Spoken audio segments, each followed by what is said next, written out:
I remember being in Belgium on the 3rd of December for a conference on the Indo-Pacific, at which many high-level policy analysts, diplomats and academics from South Korea attended. The conference ended at 2 p.m. Brussels time, which was 10 p.m. South Korea time. At 2:27 p.m. Brussels time, and namely 10:27 p.m. Korea time, global media went into overdrive. In an unexpected televised address, South Korean President Yoon Suk Yeol declared martial law. And I quote, "To protect the Republic of Korea from the threats of North Korean communist forces, to immediately eradicate the unscrupulous pro-Pyongyang anti-state forces that pillage the freedom and happiness of our people, and to protect free constitutional order. Through this emergency martial law, I will rebuild and protect the free Republic of Korea, which is falling into ruin." He went on to say, "Now our National Assembly has become a den of criminals, paralysing the nation's judicial and administrative systems through legislative dictatorship and planning for the overthrow of our liberal democratic system." I'm going to make two brief points in my address here. The first is that democracy in South Korea is simultaneously fragile but also resilient. And I have intended to phrase this point as such. Indeed, the imposition of martial law on the 3rd of December has led to a plethora of views emerging. One such view is that actually people who were in South Korea before the 3rd of December were so glad that they got out just in time, otherwise all hell would have broken loose. Perhaps this statement would have been the case if war had broken out on the peninsula, nuclear or otherwise, but it was not so. But that is not to say that politics in South Korea, which has always been polarised, is not undergoing tumult, since there have been several firsts, to which I will allude in a moment. Even though President Yoon is the third South Korean president to be impeached post-1987, when the country transitioned to a democracy. The first such president, Roh Moo-hyun, was impeached in 2004. The Constitutional Court ruled in his favour. The impeachment was overturned. Perhaps most notoriously was that of Park Geun-hye in 2017, a decision which was upheld. In addition to the fact that democracy in South Korea is simultaneously resilient and fragile, is the second point, which is that the detractors of President Yoon have gone above and beyond to try and oust him, and we wait, most likely for not much longer now, to see his fate. But perhaps it's worth bearing in mind that the grass is not always greener on the other side. The step-by-step occurrence of events is well known, but I'm just going to highlight a few brief moments and junctures on that day in December and the days that followed. The declaration of martial law on the 3rd of December marked the first time in South Korea's history as a democracy that martial law was put into force. The last was when General Chun Do-hwan declared martial law in 1980 after taking power post-coup, back when South Korea was anything but a democracy. As of 11 p.m. on the 3rd of December, all political activities were to be prohibited. So too would be the dissemination of fake news. Media would be subject to the control of the martial law command, led by the military general Park An-soo. Strikes were prohibited, and the trainee doctors on strike were told to return to their jobs within 48 hours. Violators of the Act could face punishment or arrest without a warrant, and and I quote from the decree, "Innocent ordinary citizens, excluding anti-state forces and other subversive forces, would be subject to measures to minimise inconvenience in their daily lives."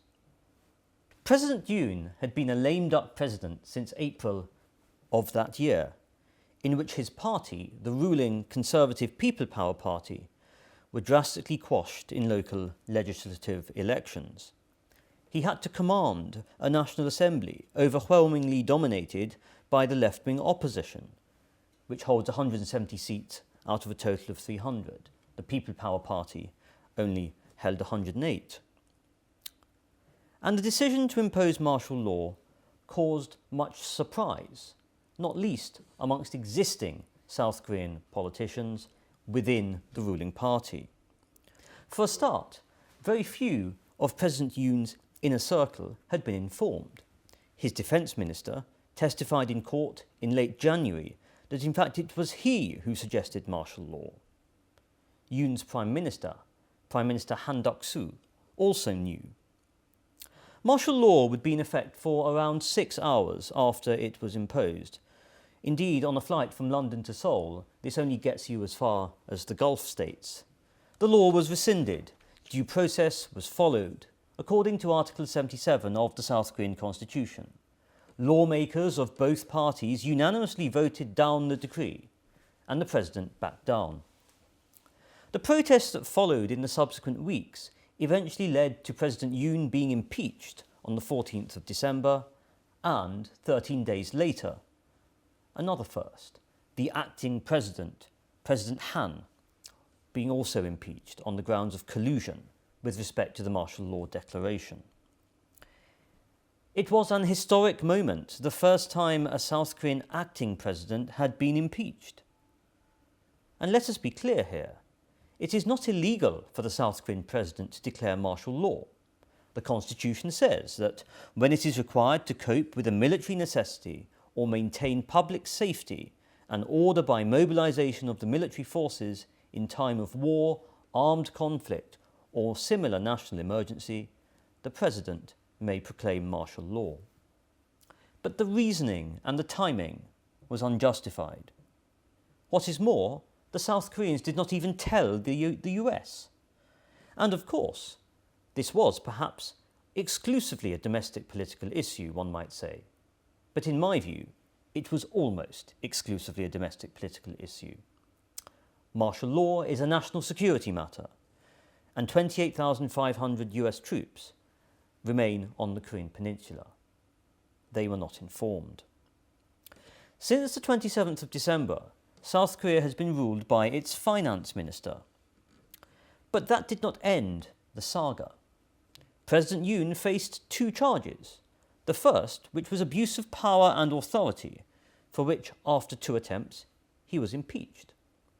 The second was for being a ringleader of insurrection, a crime from which a South Korean president does not have immunity, and which can carry the punishment of life imprisonment or, albeit in much rarer circumstances, the death penalty. And indeed, the last time the death penalty took place in South Korea was in 1997. But as I've mentioned, politics in South Korea remains polarised. With the hearings of the impeachment trial now complete, a decision for the country's constitutional court with respect to whether to oust or reinstate the suspended but still sitting President Yoon is due imminently. There is now nothing that President Yoon can do. And right up until the last hearing, he continued to defend his initial decision. Why does this matter for South Korea? Well, Yoon has never been a popular president, ever since he won the election of unlikables in May 2022 by a very slim margin, defeating the Democratic Party, the left-leaning party led by Lee Jae-myung. Yoon's approval rating dropped to lower than 30% in July 2022, only after 3 months in office due to rising inflation. And after the legislative election last year, in April 2024, his approval ratings plummeted further.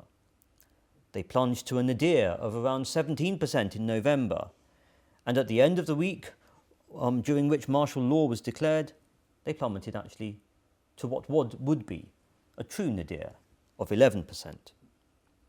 The president had been engulfed in personal scandal. His wife, in particular, was accused of manipulating stock market prices, investment fraud, and infamously accepting a Christian Dior handbag before a spy camera in March last year, in violation of the anti-graft law. She was cleared of both charges. But after the 3rd of December last year, the opposition parties have gone above and beyond to try and detain Yoon. And his supporters, interestingly, many of whom are under 30 and over 65, have clashed with his opponents in Seoul. In January this year, hundreds of supporters stormed the court building after a court decided to extend his detention for fears that he would destroy evidence linked to the martial law declaration. But what has happened to these all-time approval ratings, these all-time lows? Well, at the end of January, the ruling party's support was near 46%, in contrast to 43% for the opposition, the main opposition party, the Democratic Party. Yoon's personal approval ratings rose to 46.2%, and in mid-February, his personal approval ratings rose to 50%, after the director of South Korea's National Intelligence Service revealed in court that the key piece of evidence that would be used to impeach Yoon, namely that he ordered an arrest list of people from the opposition, was fake. After this revelation, Yoon's ratings were around 47%, compared to 44% for Lee Jae-myung, the leader of the Democratic Party. And for voters under 30, it was a 49 to 39 split. The president may have been behind bars for the past month, but his enemies have ironically helped him to regain support. Their calls for his death, for his arrest, and for the court, the Constitutional Court, to hurry up in their decision-making, arguably have all backfired. On the 16th of February, the day that North Koreans would normally observe Kim Jong-il's birthday, in South Korea, more than 20,000 Yoon supporters gathered in the historical hotbed of protests, Gwangju. For Yoon, the Constitutional Court's proceedings remain unlawful and illegal, but as rallies continue in Seoul, we can expect his popularity to soar. One only needs to look only a few days ago on the 1st of March, a day that holds particular salience in South Korean's history. The 1st of March movement of 1919 was a landmark juncture in the Korean independence movement, when mass protests swept the country in opposition to Japanese colonial rule. 106 years later, there were protests perhaps of a similar kind, both in downtown Seoul and near the National Assembly building just out of the city centre. Not against Japanese occupation, but both in support of and against President Yoon. As the Constitutional Court deliberates to decide his fate, only a few days ago, over 100,000 people across various locations in Seoul were rallying in support of him. This included over 2,500 college students. There was also an anti-Yoon rally nearby the Constitutional Court, but this comprised just under 20,000 people. I think this paints an interesting and telling picture more broadly. Firstly, the people who tend to support the sitting but suspended president are not just in the older generation. Secondly, it highlights just how important the next few weeks and months will be. In the event that President Yoon is removed from power, a general election must be held reasonably swiftly. His support base is growing. So too is that of his party, the People Power Party. What might all of these events mean for South Korea's foreign policy? Well, for all his personal flaws, Yoon's foreign policy towards Japan was arguably extremely successful. In 2023, he travelled to Tokyo and met the then Japanese Prime Minister Kishida Fumio. And this marked the first time in 12 years that a sitting South Korean president had gone to Japan for such a meeting. Expectedly, this enraged the opposition, not least Lee Jae-myung, who will likely run as the Democratic Party's candidate in the event of any general election in the next few weeks and months. Yoon placed great focus on North Korean human rights, strengthening ties with the US, strengthening ties with Japan. So actually, is the grass greener on the other side? In my view, we should not rush to conclusions. It may not be. If Lee Jae-myung were to be elected, then all of the steps, small they may be, in trying to reconcile the frosty ties between Tokyo and Seoul will be undone. And indeed, the leftist Democratic Party has said that they do not advocate for South Korea-Japan relations, even amidst a security environment that is increasingly against both countries, unless Japan apologises and provides reparations for the Second World War. China and North Korea will certainly be happy with a Democratic Party government in power. They will try and inch South Korea closer to China and away from the US. And of course, they will try to get South Korea to pursue a more conciliatory approach towards Pyongyang. What about Lee Jae-myung himself? Well, he too has been engulfed in scandal.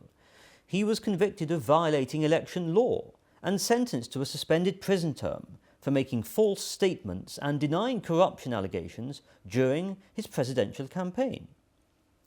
He was also accused of having provided unlawful favours to private investors involved in somewhat dubious development projects, whilst mayor of Seongnam, a city in South Korea's northwest, all the while campaigning to be the Democratic Party's presidential candidate.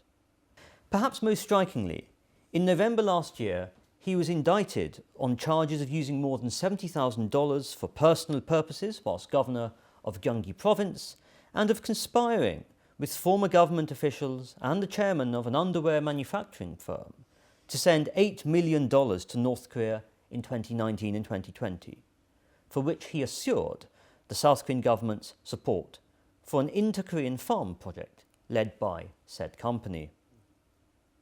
The final point I might like to make is what might happen for South Korea's foreign policy if Lee Jae-myung does become the next South Korean president.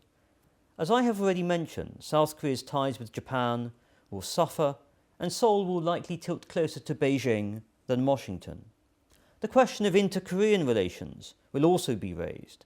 The Yoon administration was committed to pursuing North Korea's complete denuclearization, made clear it would take a tougher line vis-à-vis North Korea, including, as I've mentioned, condemning its human rights record.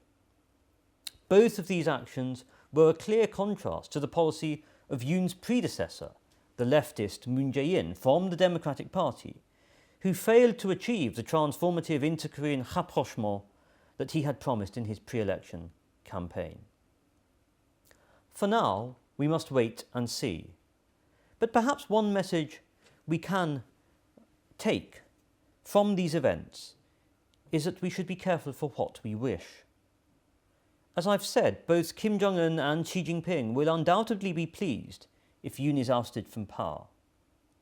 And the East Asian region could quickly become what the UK government's 2023 Integrated Review Refresh said, a geopolitical hotspot, now more so than ever before.